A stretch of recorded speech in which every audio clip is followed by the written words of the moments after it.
Hey, bonjour à tous et à toutes et bienvenue dans cette nouvelle vidéo YouTube. Aujourd'hui, on se retrouve pour un bilan lecture manga du mois.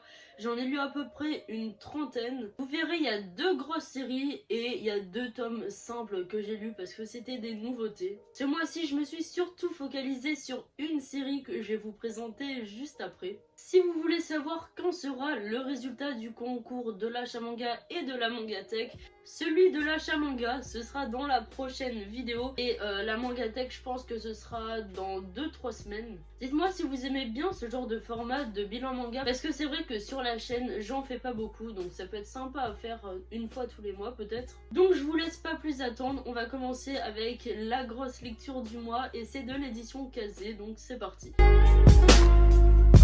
On commence avec du tome 1 à 14 de Haikyuu. Ça, c'est une série que je voulais me lire depuis super longtemps, sauf que la série, comme vous le savez, est très dure à trouver. Donc j'avais toujours plein de trous, donc je pouvais pas lire le manga. Et j'ai enfin trouvé, je crois que c'était le tome 4 ou 5. Et j'ai pu enfin pouvoir me lire du tome 1 à 14. Là, je suis en train de les lire actuellement, donc il y a le tome 15, 16 et 17. Et après, j'ai le tome 41. Sinon, le truc que je surkiffe dans le manga, c'est vraiment quand il dessine Hinata en mode sérieux. Je le trouve beaucoup trop stylé. Voilà, je vous mets par exemple quelques planches ici. Vraiment très stylé. Je pense que c'est une des collections où je veux le plus l'intégrale. Pour l'instant, j'ai vraiment kiffé la lecture. Je trouvais ça hyper sympa. Je pense que vous connaissez à peu près tous grâce à l'animé. J'ai quand même beaucoup hésité, soit entre acheter le manga et regarder l'animé.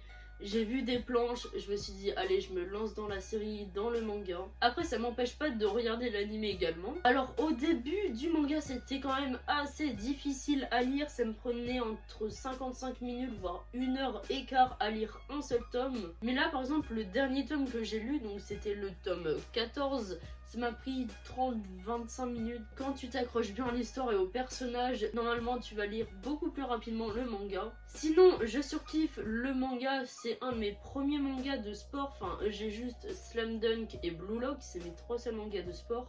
Kuroko's Basket, je sais pas si je commence ou pas. En plus, je sais qu'il y a beaucoup de tomes en occasion dans ma librairie, donc j'hésite beaucoup. Dites-moi en commentaire si je devrais commencer la série ou pas. Donc là, actuellement, dans le tome 14, on est à l'arc du tournoi interlycée de printemps. Pour l'instant, il y a les matchs de Karasuno, etc. Alors, je surkiffe cet arc tout simplement parce qu'il y a beaucoup de matchs et ce que je préfère dans le manga, c'est les matchs. Les dessins sont vraiment magnifiques.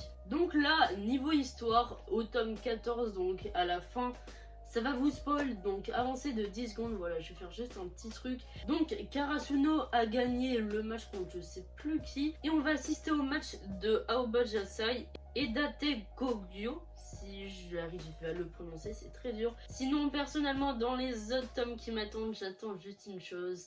Le retour du roi contre le grand roi, donc alias Tobio Kageyama et Toru Oikawa. Enfin bref, pour l'instant, je surkiffe la série, même si au début, donc comme je vous l'ai dit, c'est quand même un peu long. Si vous vous accrochez bien à la série, normalement, vous allez défiler les tomes sans vous en rendre compte. J'espère beaucoup me procurer la suite parce que ça va pas être un réel plaisir, ça va être très très dur. J'espère surtout que le tome 17 va pas me laisser sur une fin surprenante. Donc voilà, j'ai à peu près tout dit pour Haikyuu. En tout cas, je vous recommande fortement cette série, même si c'est une assez grosse série, il y a quand même 41 tomes. On continue avec une nouveauté de l'édition Panini, le tome 18 de Demon Slayer. J'ai surkiffé le tome, il est rempli d'émotions, rempli de combats. Dans ce tome, je suis passée par toutes les émotions. Franchement, c'est très dur de vous parler de Demon Slayer et son tome 18 parce que rien qu'une petite planche, ça peut vous spoiler énormément sur la série. Sinon, je kiffe la série de plus en plus, même s'il est déjà dans mon top numéro 1 parce qu'il est vraiment en train de s'améliorer en dessin. On le voit au fur et à mesure des tomes que par rapport au tome 1, les dessins du tome 18 sont juste sublimes. Par exemple, je vous montre une planche qui ne spoile pas, bien évidemment.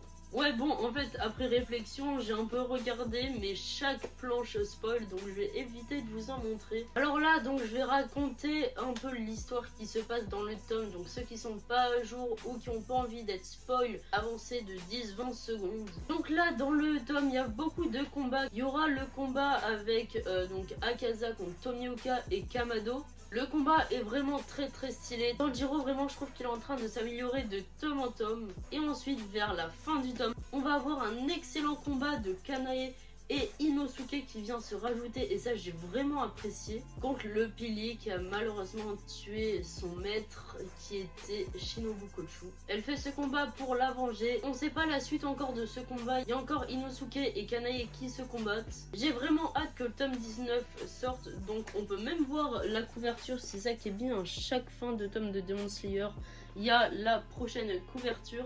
Enfin bref, Demon Slayer, un excellent manga que je vous conseille si vous n'avez pas encore commencé.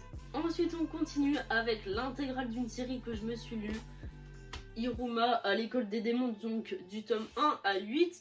Par contre il y a le tome 9 qui est sorti, je suis allée aujourd'hui à la FNAC pour acheter des mangas, sauf qu'ils n'avaient pas encore le tome 9. En plus il était sorti, donc j'ai un peu le seum. Mais on peut dire d'une certaine façon que je suis quand même à jour sur la lecture.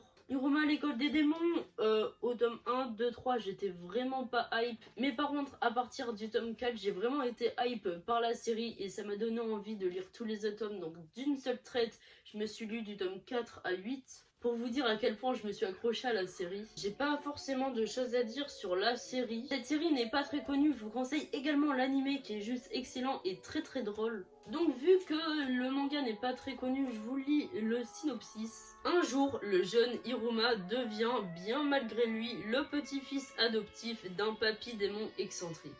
Une nouvelle vie commence alors pour lui à Babils, une école peuplée de démons en tout genre où personne n'a jamais vu d'humain, mais tout le monde rêve d'en dévorer un. Entre les démons qui le défient en duel, les créatures extravagantes et les épreuves scolaires mettant sa vie en péril, Iruma ne pourra compter que sur un atout, sa gentillesse désormante.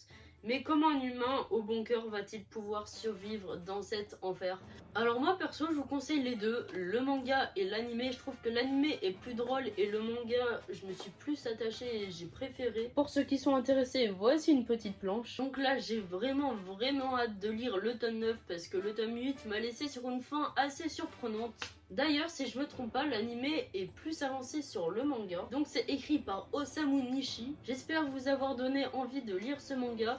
Je vais vous montrer les couvertures une par une parce que personnellement je les apprécie bien. La première, la deuxième, la troisième, la quatrième, la cinquième, la sixième, la septième et d'ailleurs c'est ma préférée. Et pour finir, la huitième. Donc voilà pour Iruma à l'école des démons. On finit avec le dernier manga de l'édition Kurokawa.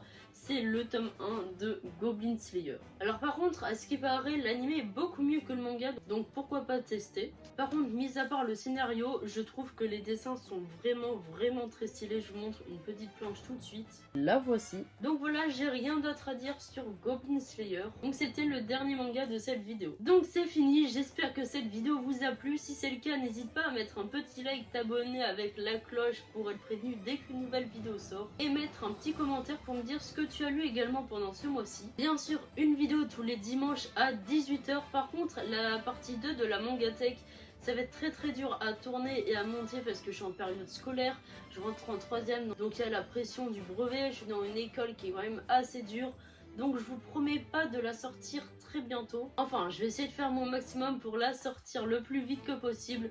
Sur ce, on se retrouve pour une nouvelle vidéo et ciao!